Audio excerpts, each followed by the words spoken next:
శ్రీకాళహస్తి క్షేత్రం అంత పరమపావనమైన క్షేత్రం. అక్కడ 63 మంది నాయనార్లు, శంకరాచార్య స్వామి వారు ప్రతిష్ఠించినటువంటి గొప్ప స్ఫటికలింగం, చండీశ్వరుడు, ధర్మరాజ ప్రతిష్ఠిత లింగం, యమధర్మరాజ ప్రతిష్ఠిత లింగం, చిత్రగుప్త ప్రతిష్ఠిత లింగం, మార్కండేయ ప్రతిష్ఠిత లింగం, ఇన్ని శివలింగాలు. అలా ప్రదక్షిణంగా నడిచి వెడుతుంటే ఆ అరుగు మీద అంతా శివలింగాలే.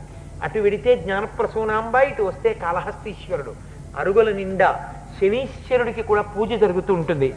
ఇక్కడ పంచముఖ నాగేంద్రలింగంగా నేను వచ్చి వెలిశాను కాబట్టి రాహుకేతువులు ఇక్కడికి వచ్చి ఎవరు దర్శనం చేసుకుంటారో వాళ్ళని బాధించరు అని వరమిచ్చాడు.